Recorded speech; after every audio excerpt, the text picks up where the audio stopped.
Good morning, dear students. Students, in the previous class, we have already discussed about the Human Genome Project. We have discussed about the goals as well as the salient features of the Human Genome Project, in which we have studied that chromosome 1 is the largest one, whereas chromosome Y has the least number of genes.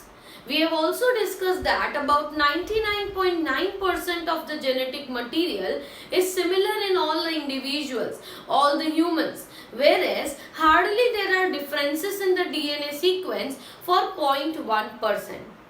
The largest gene present is on chromosome X, and that is muscular dystrophy gene. So we have studied about several facts using this Human Genome Project. Now we are going to discuss about the last topic from the chapter, and that is DNA fingerprinting. We already have used or heard about the word fingerprinting. It is very commonly used term that every individual has a unique fingerprint, a unique print that will be present either we can consider on the palm or fingers, or you can say it on the sole. So at these places there is presence of a unique print which shows the identification of an individual. The study of this print is known as dermatoglyphics. The study is known as dermatoglyphics. So the study of print of fingers, sole or palm of an individual is called as dermatoglyphics.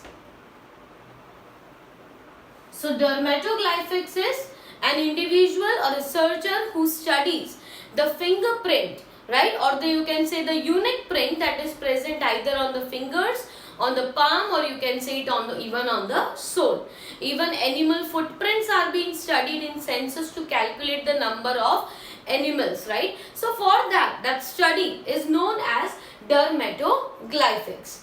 Initially it was thought that this fingerprint is a unique identification of every individual. So what is this print? It is the unique identification of an individual, and was studied by William Hershey in nearly 1858.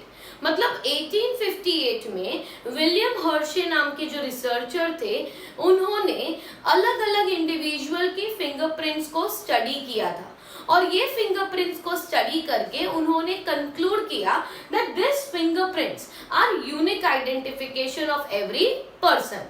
तो ये old और conventional method में यही fingerprints चल रहे थे, but the only drawback of this method was that it could be altered by the surgery. This type of fingerprinting was being altered by surgery, and therefore a new method of fingerprinting came into existence, which is the DNA fingerprinting.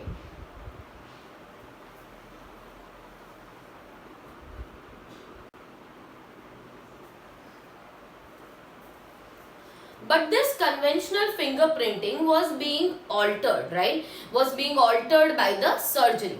And therefore, there was another researcher known as Alec Jeffrey, who for the first time has given the concept of DNA fingerprinting. So, this conventional fingerprinting,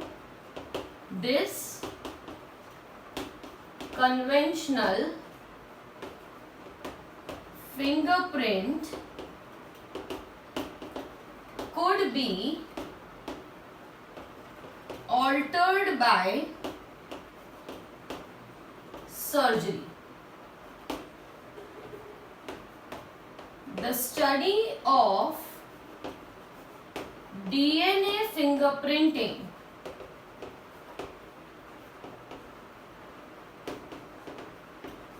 was done by the researcher Alec Jeffrey। कहने का मतलब ये है कि जो conventional fingerprint होती है वो हम हमारे हैंड्स पे, मतलब जो फिंगर्स है या तो पाम है या तो सोल है, उस पे देखते हैं और ये भी यूनिक होते हैं। तो ये यूनिक मेथड को, ये स्टडी करने को कहा जाता है डर्मेटोग्लाइफिक्स। जो हमारे स्किन पे फिंगरप्रिंट स्टडी होते हैं उन्हें कहा जाता है डर्मेटोग्लाइफिक्स। और पहले ऐसा ही माना जाता था कि यही एक इंडिविजुअल का यूनिक आइडेंटिफिकेशन होता है। लेटर ऑन क्या हुआ कि ये पता चला कि ये जो कन्वेंशनल फिंगरप्रिंट होते हैं हमारे पाम पे, हमारे फिंगर्स पे, उन्हें सर्जरी से ऑल्टर कर सकते हैं। तो उसके बाद एलेक जेफरी ने एक नया मेथड दिया था, एक नया मेथड स्टडी किया था फॉर फिंगरप्रिंटिंग, जिसे कहा जाता है डीएनए फिंगरप्रिंटिंग। डीएनए फिंगरप्रिंटिंग के लिए कोई भी इंडिविजुअल का हेयर फॉलिकल या तो फिर ब्लड का ड्रॉप, ये कोई भी सैंपल लिया जा सकता है और इसके अंदर जो डीएनए है और डीएनए में भी जो स्पेसिफिक सीक्वेंसेस होती है, they are unique identification of a person which can not be altered.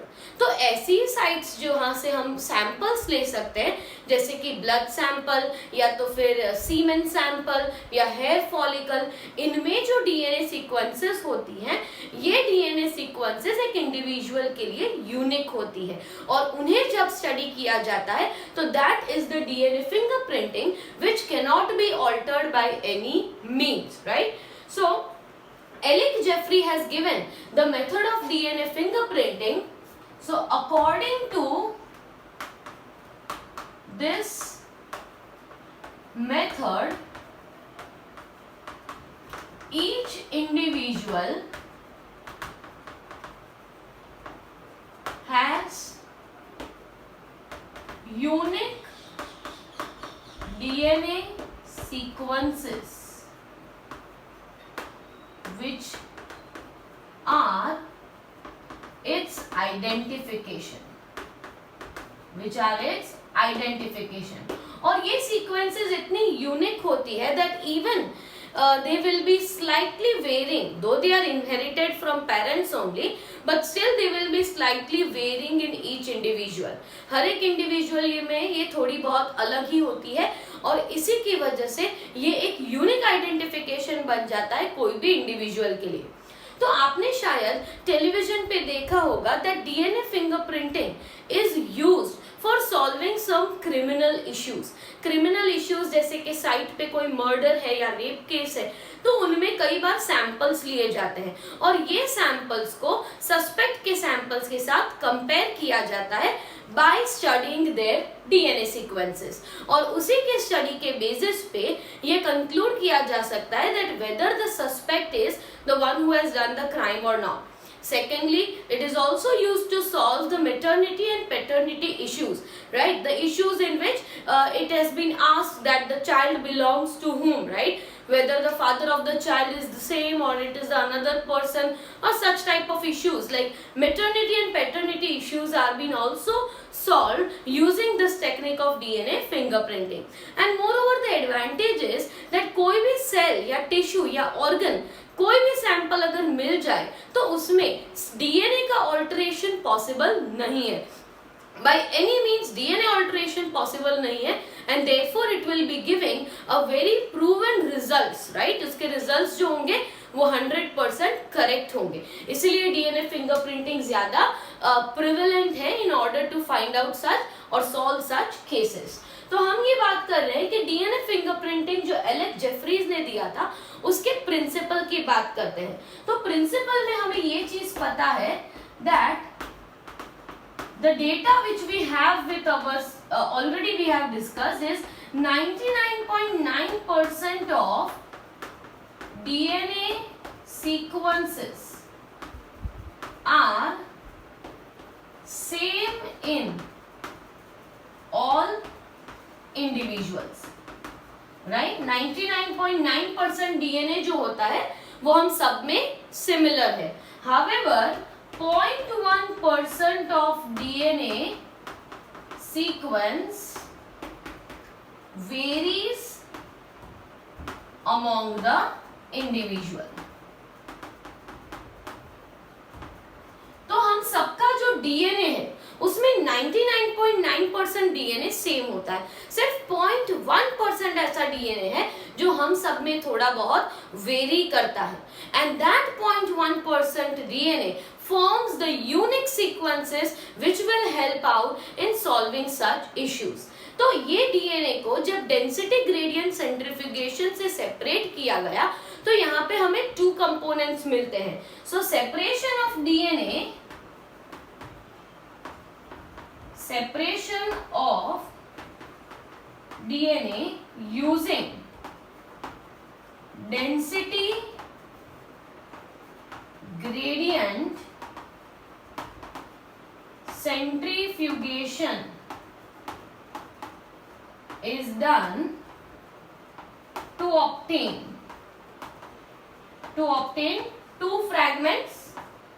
One is the bulk DNA and the second one is the satellite DNA. Right? क्या किया गया? तो जो पूरा डीएनए है उसको आइसोलेट किया गया. डीएनए को आइसोलेट किस में से किया होगा? तो जो भी साइट पे जो सैंपल मिला है उसमें से डीएनए को आइसोलेट किया. डीएनए को आइसोलेट करने के बाद through a method known as density gradient centrifugation, density gradient centrifugation करने पर हमें 2 फ्रैगमेंट्स, 2 कंपोनेंट्स मिल जाते हैं.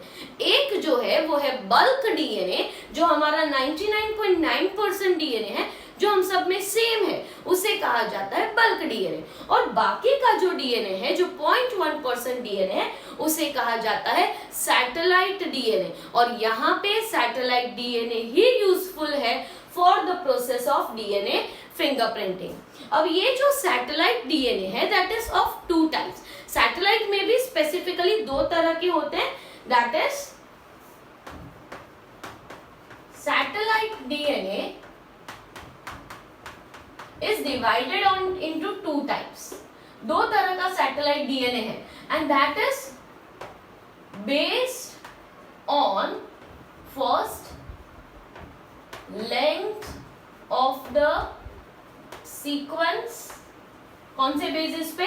तो कितने सीक्वेंस हैं, मतलब कितने सीक्वेंस है, मतलब how many nucleotides are there in that particular sequence, right? जैसे कि 8 न्यूक्लियोटाइड, 10 या 12 न्यूक्लियोटाइड का कितनी लेंथ का फ्रेगमेंट है, वो एक इंपॉर्टेंट होता है.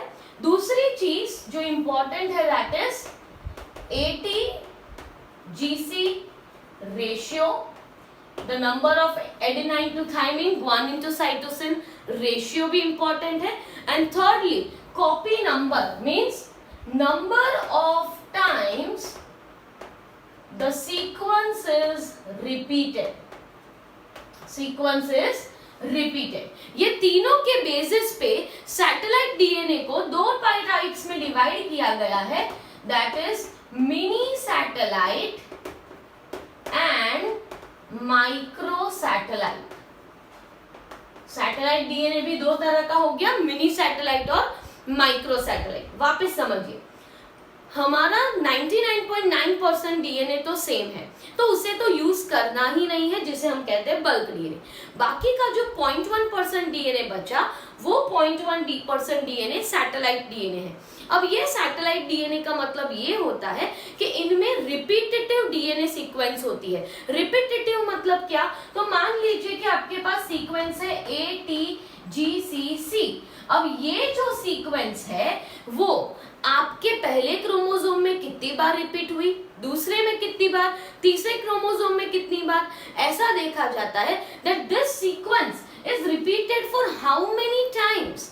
That is known as repetitive DNA, and this repetitive DNA is known as satellite DNA. Satellite DNA का मतलब होता है repetitive sequences जिसमें हो. तो ऐसा DNA होता कहाँ पे है? तो जहाँ पे टेलोमियर्स है, मतलब क्रोमोसोम्स के एंड है, या तो सेंट्रोमियर है, उसके आसपास ये सैटेलाइट डीएनए प्रेजेंट होता है. So either at the chromosome ends और near the centromere, such unique DNA is present. And unique DNA sequence means number of times it is repeated. तो सैटेलाइट डीएनए को दो पार्ट्स में divide किया गया है, मिनी सैटेलाइट और micro. पर कौन से बेसिस पे डिवाइड किया गया है? तो on the basis of length of the sequence, मतलब सीक्वेंस कितने न्यूक्लियोटाइड्स की है, 5 न्यूक्लियोटाइड्स, 7 न्यूक्लियोटाइड्स, कितने न्यूक्लियोटाइड्स की वो सीक्वेंस है. सेकेंडली ATGC रेशियो के बेसिस पे, और third on the basis of number of times the sequence is repeated. 2 times, 4 times, 8 times, 10 times, how many times it is repeated in every chromosome. That all things are considered and that forms our mini satellites and micro satellites. Now these mini satellites have number of repetitive DNA sequence. And these DNA sequences are known as VNTR, which is variable number tandem repeat. इसे कहा जाता है variable number tandem repeat. और ये variable number tandem repeat मतलब जो repetitive sequence है, इन्हें यूज किया जाता है for DNA fingerprinting. So now let us talk about the method of DNA fingerprinting. Mini satellites are itself known as VNTR. That is variable number. मतलब कितनी बार tandem, that is that small sequence is repeated. उसके basis पे ही पूरा DNA fingerprinting का concept है. So let us now understand the method and take one example for the DNA fingerprinting.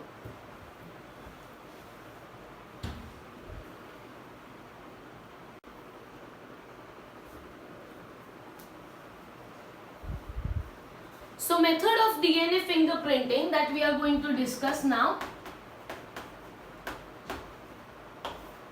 So the first step for DNA fingerprinting is isolate the DNA. Now DNA isolation is done by the method which you have already studied in biotechnology, that the cell membrane or the cell wall is broken down with the help of enzymes. And then after all other membranes are broken, and then with the chilled ethanol is added and the DNA is precipitated, after which by spooling this DNA is being isolated. So isolation of the DNA is being done. After isolating the DNA using the restriction enzymes, the fragments of DNA are made. So the DNA fragments are made using restriction endonuclease. So using restriction endonuclease, DNA fragments are made. The fragments are separated by gel electrophoresis. So by the method of gel electrophoresis, ये जो fragments हमने बनाए हैं, ये fragments जो इन्हें separate किया जाता है. Gel electrophoresis is also being discussed in biotechnology, and you know that the gel which is used is the agarose gel. अब ये agarose gel में ये fragments permanently bound नहीं हो सकते, and therefore they have to be transferred to one more membrane which is known as nylon membrane. So the fragments are transferred to the nylon membrane. तो ये जो fragments हैं, इन्हें एक simply क्या होता है कि for example if this is the gel, right, and this is a nylon membrane, it is being placed over the gel, and then after these DNA fragments will become bound to the nylon membrane, right? So that is the way in which it is being transferred. Transfer हो जाने के बाद, after the fragments are being transferred, there is the next step which is called hybridization with radio-labeled VNTR probe. Hybridization with radio labelled VNTR probe. अब VNTR probe मतलब already जो repetitive sequences हमारे पास हमने isolate की है वो है। क्या किया जाता है कि फॉर एग्जाम्पल कोई क्रिमिनल इश्यू है, ठीक है, तो सस्पेक्ट का ये डीएनए जो होगा उसमें से ये स्टेप्स किए जाएंगे। एंड सेम वे अगर सैंपल कोई मिला है या तो आपके कोई नॉन सीक्वेंसेस है या कोई पैटर्निटी इश्यू है तो उसके जो सीक्वेंसेस होंगे वो लिए जाते हैं। अब एक सीक्वेंसेस वर्क करेंगे एज अ VNTR प्रोब और दूसरे जो सीक्वेंसेस है वो सस्पेक्ट। अब ये जो VNTR सीक्वेंस है they are going to be complementary to those of the suspect if it is correct, right, if the suspect is the criminal itself, तो क्या होने वाला है, सीक्वेंसेस कॉम्प्लीमेंट्री होने वाले। तो ये प्रोब जो होता है उसे पोर कर दिया जाता है ऑन द नाइलॉन मेम्ब्रेन। तो प्रोब के जो न्यूक्लियोटाइड सीक्वेंस है they are going to be complementary to those sequences present on the nylon membrane and therefore they are going to bind with it. Then after the nylon membrane is wash कर देने पर additional जो probe है वो remove हो जाएंगे और जो complementary sequences होंगे वो attach हो जाएंगे और complementary जो attach हो जाएंगे they will be observed on an X-ray film जिसे कहा जाता है autoradiography. So that is observed on an X-ray film as dark band, which is called the technique of autoradiography. So by the technique of autoradiography this sample that is being observed, ठीक है।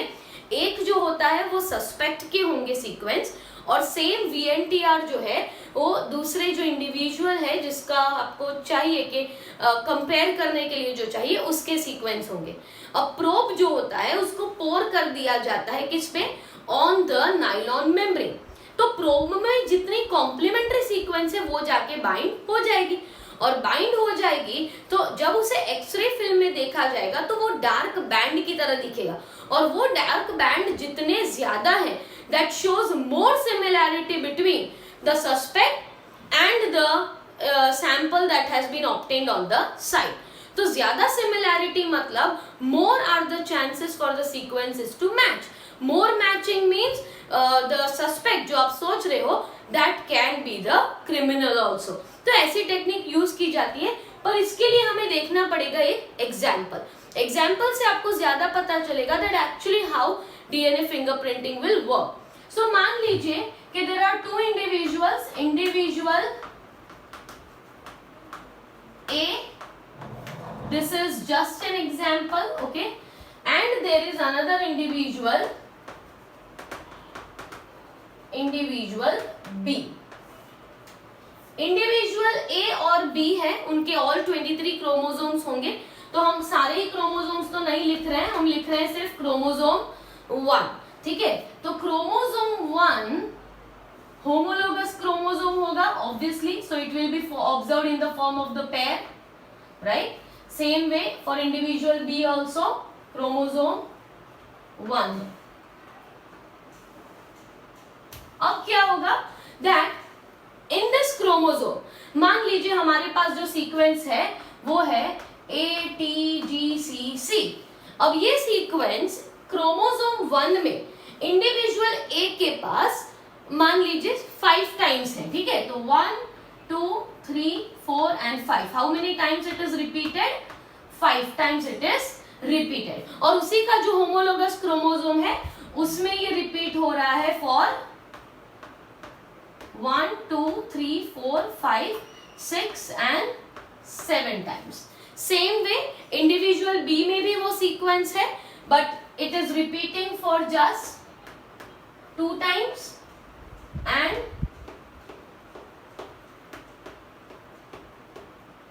उसका जो homologous chromosome है उसमें वो sequence repeat हो रही है फॉर द 6 टाइम्स। क्यों अलग अलग रिपीट है, क्योंकि एक जो है वो मैटरनल होगा और एक पैटर्नल होगा। तो ऐसा नहीं हो सकता कि number of repetitive sequences are going to be same in both the chromosomes, homologous chromosomes अलग हो सकते हैं, ठीक है। वैसे ही दूसरा एग्जांपल ले लेते हैं, मतलब सॉरी दूसरा क्रोमोसोम भी होगा क्योंकि ऑल 23 क्रोमोसोम्स में ये किया जाता है। हम यहाँ पे रेफरेंस में सिर्फ 3 क्रोमोसोम्स के बारे में बात कर रहे हैं। तो यहाँ पे for individual A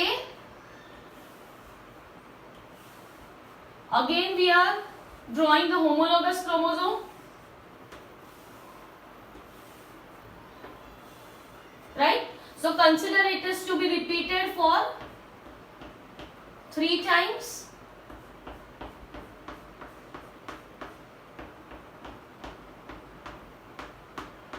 and over here for the 9 times. Here consider to be repeated for 4 times,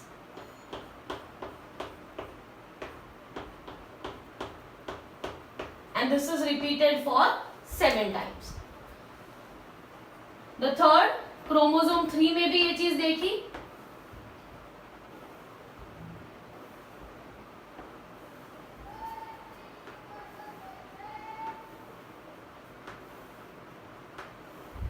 तो यहां पे रिपीट हो रहा है for only 1 time,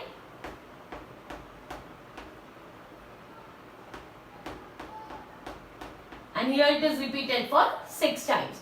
For individual B, the repeating sequences are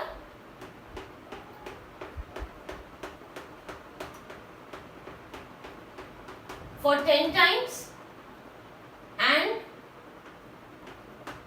for 3 times. ऐसे करके इंडिविजुअल A का fragments बनाए तो फ्रैगमेंट्स में रिपीटेटिव सीक्वेंसेस मिल जाएंगी, इंडिविजुअल B का भी सेम कर दिया. अब कंसिडर करते हैं एक दूसरा individual, that is individual C. अब इंडिविजुअल C जो है वो है जहां पे हमें जिससे हमें कंपेयर करना है. तो इनके पास भी रिपीटेटिव सीक्वेंसेस अगर हम देखें, राइट, तो अगर हम इसका इलेक्ट्रोफोरेसिस परफॉर्म करेंगे, पहले इंडिविजुअल C से भी पहले हम बात करते हैं ऑफ इलेक्ट्रोफोरेसिस. फ्रैगमेंट्स बन गए हैं, सेपरेशन के लिए इलेक्ट्रोफोरेसिस किया गया, राइट. तो इंडिविजुअल A का इलेक्ट्रोफोरेसिस और इंडिविजुअल B का electrophoresis.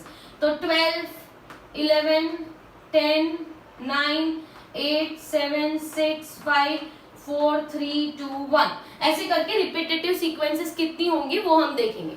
Largest fragment will be obtained last and the smallest one will move further.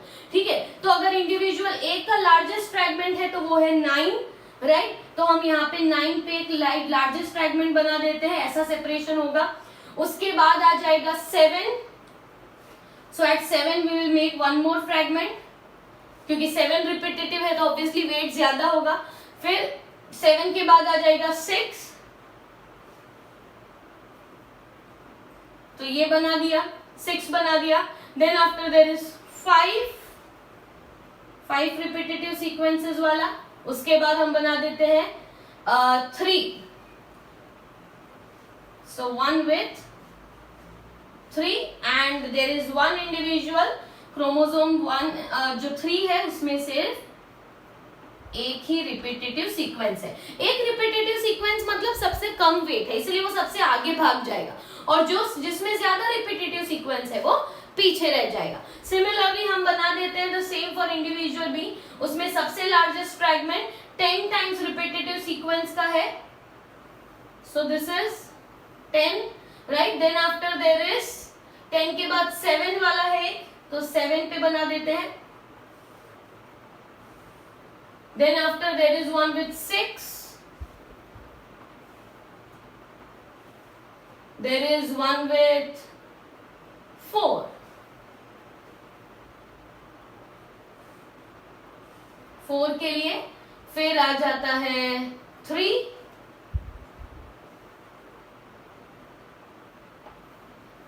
And lastly there is 1 with 2. ठीक है, तो कहने का मतलब है कि दोनों का हमने क्या कर दिया, इलेक्ट्रोफोरेसिस परफॉर्म करवा दिया. इलेक्ट्रोफोरेसिस परफॉर्म करवा दिया मतलब फ्रैगमेंट्स जो है वो सेपरेट हो गए, राइट. अब इसे कंपेयर किया जाएगा with the third individual which is individual C.